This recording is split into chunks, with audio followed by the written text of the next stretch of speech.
Pensa só, e se fosse possível receber aluguel todo santo mês, mas sem ter a dor de cabeça de comprar uma casa, lidar com o inquilino ou se preocupar com reforma? Parece papo de maluco, né? Mas é exatamente isso que a gente vai desvendar aqui. Olha, essa pergunta parece que vai contra tudo que a gente sempre ouviu falar sobre o mercado imobiliário.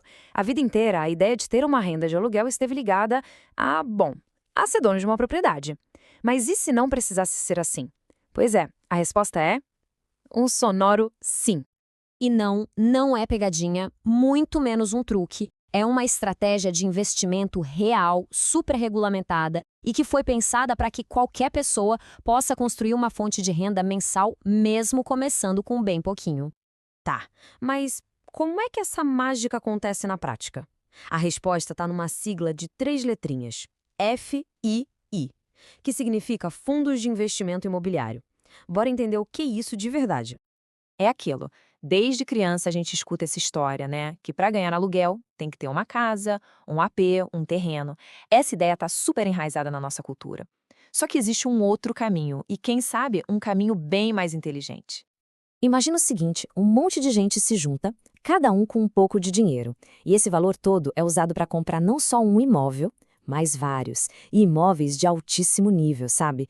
Pensa em shoppings gigantes, hospitais de ponta, prédios comerciais enormes. É isso. Em essência, um fundo imobiliário é essa união de forças. Essa analogia de condomínio de investimentos é simplesmente perfeita para entender. Pensa assim, em vez de ser dono de um único apartamento, o 302, a pessoa se torna dona de um pedacinho de todos os apartamentos, um pedacinho da piscina, da churrasqueira, no nosso caso aqui, um pedacinho de múltiplos shoppings, escritórios e galpões.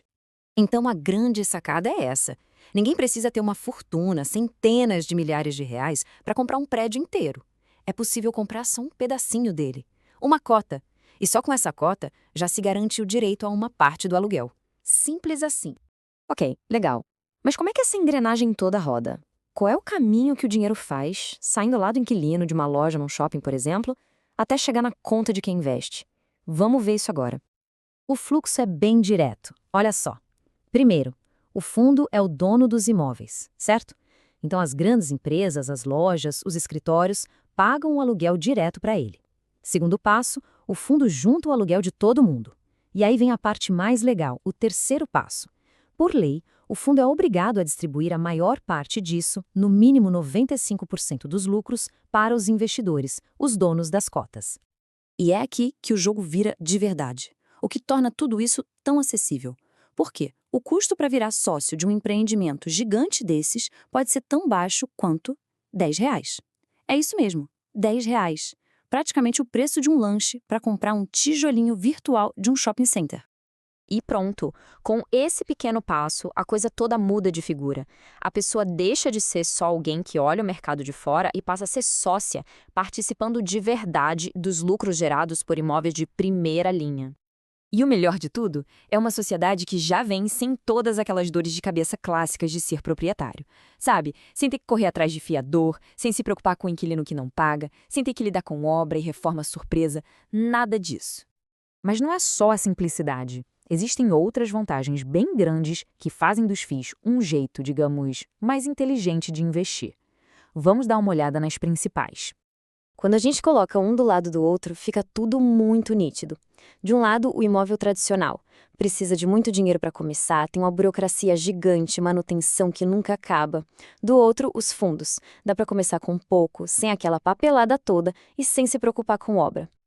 Então, resumindo, uma coisa leva a outra. Começar com pouco dinheiro já quebra a maior barreira.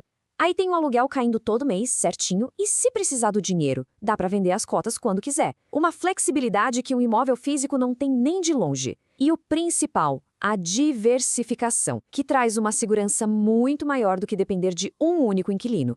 E essa segurança aumenta ainda mais porque existem diferentes tipos de fundos. Tem os de tijolo, que são os mais fáceis de entender. Eles são donos dos imóveis mesmo. Aí tem os de papel, que é como se eles emprestassem dinheiro para o setor imobiliário e ganhassem juros com isso. E claro, os híbridos, que misturam um pouco dos dois, permitindo uma carteira ainda mais equilibrada.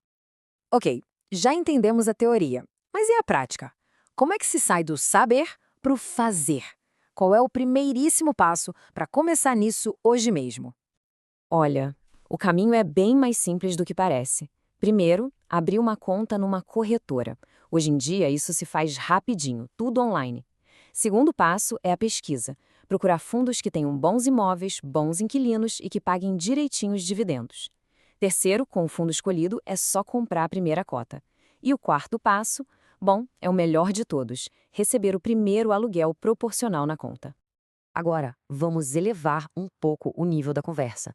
Porque investir em FIs não é só sobre fazer uma transação, é sobre adotar uma mentalidade de construção de riqueza a longo prazo. Essa frase aqui é muito forte. A cabeça de quem constrói patrimônios gigantescos. Não foca em uma coisinha só. Pense em construir um portfólio, em diversificar, em construir, de fato, um império imobiliário. E o legal dos FIIs é que eles tornam essa mentalidade acessível. Pensa só, uma cota de um fundo de shopping este mês, outra de um galpão logístico no mês seguinte, e de repente, sem nem perceber, a pessoa já é sócia de shoppings, hospitais, galpões, tudo ao mesmo tempo. E o segredo para isso dar certo é a consistência. É reinvestir aquele aluguel que cai na conta para comprar mais cotas e fazer a bola de neve crescer. É pensar grande. É pensar como alguém que está, de fato, tijolinho por tijolinho, construindo um patrimônio de verdade. E no fim das contas, a mensagem mais importante é essa.